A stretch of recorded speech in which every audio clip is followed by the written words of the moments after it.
10 common English mistakes and how to avoid them. Hello everyone! Welcome to today's lesson. We're going to look at 10 common mistakes people often make when using English words. Let's jump right into it and learn how to avoid them. Let's start with a simple one. Too and very. People often mix them up. Too means more than enough or excessively. For example, this cake is too sweet. Very simply means a lot. For example, this cake is very sweet. So remember, too means excess and every means a lot. Next up, few and a few. Few means a small number, and it often has a negative meaning like there isn't enough. For example, I have few friends.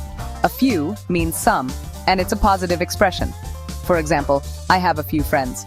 So, few sounds like not enough, and a few means just enough.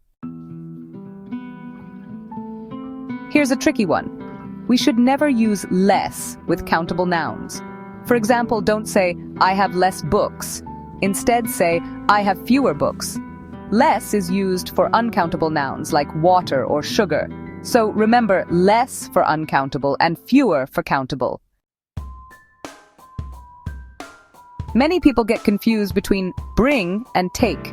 Bring means to carry something towards the speaker or the place you are now. For example, can you bring me a glass of water? Take means to carry something away from where the speaker is. For example, can you take the trash out? So bring is for coming towards you and take is for going away from you.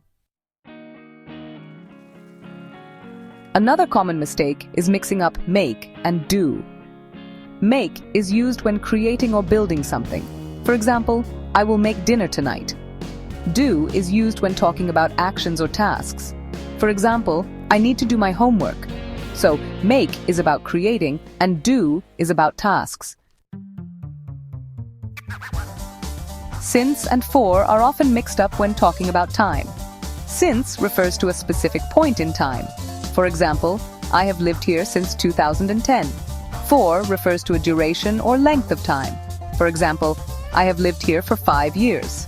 So use since for a start point and for a period of time. Who and whom confuse many English learners. Who is used as a subject. For example, who is coming to the party? Whom is used as an object. For example, whom did you invite to the party? If you can answer with he or she, use who. If you can answer with him or her, use whom. Next is borrow and lend. Borrow means to take something from someone. For example, can I borrow your pen? Lend means to give something to someone. For example, can you lend me your pen? So, if you're taking it, you borrow. And if you're giving it, you lend. A very common mistake is saying, I am agree. This is incorrect. The correct form is I agree. Agree is a verb, so we don't use am with it. For example, I agree with your idea. Remember, just say I agree. No am needed. Lastly, many people say very unique. But unique already means one of a kind, so you can't have very or extremely with it. Instead, just say, it's unique. You can say things like very big or very beautiful, but not very unique. So remember, unique is absolute. Don't add very. That's it for today's lesson on 10 common English mistakes. I hope you learned something new and can avoid these errors in the future. Don't forget to practice, and feel free to leave any questions or comments below. Thanks for watching, and see you next time.